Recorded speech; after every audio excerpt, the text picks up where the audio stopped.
السلام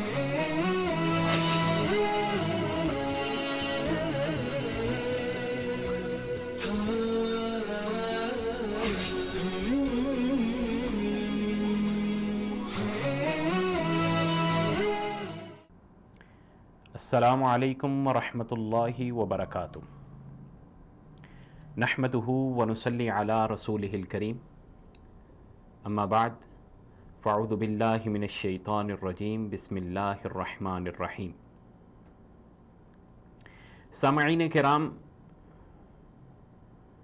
چمکتے ستارے پروگرام کے ساتھ آپ کی خدمت میں حاضر ہوں۔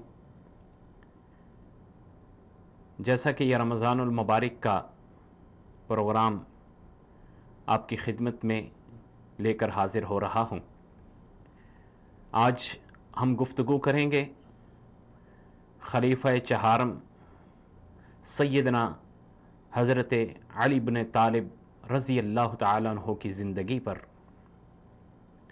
وہ جلیل القدر صحابی، وہ نامور صحابی جنہوں نے بچوں میں سے سب سے پہلے اسلام کو قبول کیا۔ سیدنا علی بن طالب رضی اللہ تعالیٰ عنہ پیارے حبیب حضرت محمد رسول اللہ صلی اللہ علیہ وسلم کے چچا زاد بھائی تھے، اور آپ کا تعلق اسی قبیلے، اسی خاندان سے تھا جس سے پیارے حبیب حضرت محمد رسول اللہ صلی اللہ علیہ وآلہ وسلم تھے۔ آپ کی پیدائش مکہ مکرمہ میں ہوئی۔ مورخین ذکر کرتے ہیں جب سیدنا حضرت علی بن طالب رضی اللہ تعالیٰ عنہ نے اسلام قبول کیا، آپ کی عمر 10 سال تھی۔ حضرت علی بن طالب رضی اللہ تعالیٰ عنہ بھی انہی صحابہ میں آپ کا شمار ہوتا تھا جنہیں اللہ رب کائنات نے جاہلیت کے اندر بھی گناہوں سے بچا کے رکھا، شراب نوشی سے دور رکھا، زنا سے دور رکھا، ہر برائی سے اللہ رب کائنات نے بچا کے رکھا۔ سیدنا حضرت علی بن طالب رضی اللہ تعالیٰ عنہ جب آپ نے سیدہ خدیجہ رضی اللہ عنہا کو نماز پڑھتے دیکھا تو پوچھا کہ یہ کیا ہے؟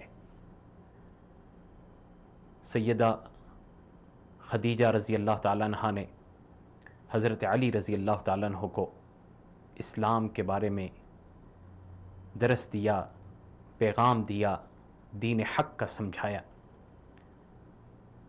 تو اللہ کے نبی صلی اللہ علیہ وسلم نے بھی حضرت علی رضی اللہ تعالیٰ عنہ کو دین اسلام کے بارے میں دعوت دی، اس پیغام کو سمجھایا۔ تو حضرت علی رضی اللہ تعالیٰ عنہ کے دماغ میں، آپ کے دل میں اسلام کا یہ پیغام اتر گیا اور آپ مسلمان ہو گئے۔ سیدنا حضرت علی رضی اللہ تعالیٰ عنہ جب نماز پڑھ رہے تھے تو آپ کو ابو طالب نے دیکھ لیا اور پوچھا، اے علی، یہ کیا کر رہے ہو؟ کہا کہ مجھے محمد نے یہ طریقہ سکھایا ہے، یہ عبادت کا طریقہ ہے۔ تو کہا کہ اگر محمد نے کہا ہے تو یہ سچ ہی ہوگا، وہ بری چیز کی دعوت نہیں دیتا۔ حضرت علی رضی اللہ تعالیٰ عنہ کو ابو طالب نے اس کام سے روکا نہیں، بلکہ آپ نے اس کو جاری رکھا۔ تو حضرت علی رضی اللہ تعالیٰ عنہ عمر میں تو چھوٹے تھے، لیکن قوت کے اندر، دلیری کے اندر، بہادری کے اندر ان کا ثانی کوئی نہ تھا، سیدنا حضرت علی رضی اللہ تعالیٰ عنہ، وہ جلیل القدر صحابی ہیں جنہیں یہ مرتبہ بھی ملا کہ آپ صلی اللہ علیہ وسلم کے بستر پر آپ کو لیٹنے کا شرف ملا، اور آپ نے اس طرح کا حلیہ بنایا کہ جیسے نبی کریم صلی اللہ علیہ وسلم لیٹے ہوئے ہیں۔ وہ واقعہ معروف ہے کہ اللہ کے نبی صلی اللہ علیہ وسلم کو کفار نے قتل کرنے کا ارادہ کر لیا، گھر کا گھیراؤ کر لیا۔ حضرت علی ابن طالب رضی اللہ تعالیٰ عنہ سے پیارے حبیب حضرت محمد رسول اللہ صلی اللہ علیہ وسلم کہتے ہیں، اے علی، یہ میری چادر لے کر، یہ میری چادر اوڑھ کر تم میرے بستر پہ لیٹ جاؤ، اور میں یہاں سے چلا جاؤں گا، اور تم صبح اٹھ کے جو لوگوں کی امانتیں میرے پاس پڑی ہوئی ہیں، جو چیزیں میرے پاس پڑی ہوئی ہیں، وہ ان کو واپس کر کے مدینہ کی طرف آ جانا۔ حضرت علی رضی اللہ تعالیٰ عنہ اسی بستر پہ لیٹ جاتے ہیں، اسی انداز میں لیٹ جاتے ہیں جس طرح پیارے حبیب حضرت محمد رسول اللہ صلی اللہ علیہ وسلم لیٹتے تھے۔ چادر اوڑھ لی۔ کفار نے جب دروازے کی چھید سے دیکھا تو کہا محمد ابھی اندر ہی لیٹے ہیں، اور پہرے پہ کھڑے ہو گئے کہ جب یہ اٹھے گا نکلے گا اسے قتل کر دیں گے۔ تو اللہ کے نبی صلی اللہ علیہ وسلم ادھر سے نکلے۔ مورخین ذکر کرتے ہیں کہ مٹی اٹھائی اللہ کے حکم سے اور ان پہ اوپر پھینکی، ان دشمنوں پہ، ان گھیرا کرنے والوں پہ مٹی پھینکی تو ادھر سے نکل گئے۔ ادھر سے جاتے ہیں تو سیدھا سیدنا حضرت ابو بکر صدیق رضی اللہ تعالیٰ عنہ کے گھر کی طرف چلے جاتے ہیں۔ وہ آگے ایک لمبا واقعہ ہے۔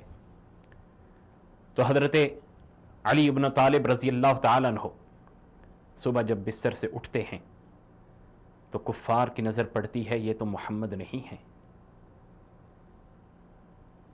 حضرت علی رضی اللہ تعالیٰ عنہ پر ٹوٹ پڑتے ہیں کہ کہاں ہے محمد؟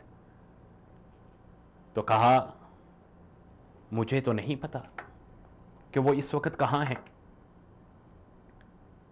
تو حضرت علی ابن طالب رضی اللہ تعالیٰ عنہ کو گھسیٹتے ہوئے وہ بیت اللہ میں لے جاتے ہیں، گھسیٹتے ہوئے، اور جا کر مارنا شروع کر دیتے ہیں، تشدد شروع کر دیتے ہیں۔ جب انہیں نظر آتا ہے، انہیں محسوس ہوتا ہے کہ کوئی چیز نہیں ملنے والی، کوئی خبر نہیں ملنے والی، تو حضرت علی رضی اللہ تعالیٰ عنہ کو چھوڑ دیتے ہیں۔ سیدنا حضرت علی ابن طالب رضی اللہ تعالیٰ عنہ کیا دلیر دل تھے، کیا ایک جری تھے۔ ادھر سے لوگوں کی امانتیں واپس کی، ان کی چیزیں واپس کی، پاؤں میں جوتا ٹوٹ چکا ہے، جوتا بھی نہیں ہے پاؤں میں، اسی طرح اللہ کے نبی صلی اللہ علیہ وسلم کے حکم کے مطابق مدینہ کی طرف رخ کر دیا۔ تو جب مدینے میں پہنچتے ہیں، آپ کے پاؤں پھٹ چکے ہیں، خون بہہ رہا ہے، اسی زخمی حالت کے اندر مدینے میں جا پہنچتے ہیں تو اللہ کے نبی صلی اللہ علیہ وسلم آپ کا استقبال کرتے ہیں۔ یہ ہیں سیدنا حضرت علی بن طالب رضی اللہ تعالیٰ عنہ۔ صرف انہی پہ گفتگو کی جائے تو کتنا وقت درکار ہے، لیکن سامعین کرام، ہم ایک اور پروگرام اسی عنوان پہ لے کر اگلی قسط میں آپ سے ملتے ہیں، اگلے پروگرام میں آپ سے ملتے ہیں، اسی گفتگو کو بڑھائیں گے، اسی پہ تھوڑی سی اور روشنی ڈالیں گے، تو اپنے پروگرام کو لے کر آپ کے سامنے حاضر ہوں گے۔ تب تک کے لیے مجھے اجازت دیجیے۔ اللہ ہم سب کا حامی و ناصر ہو۔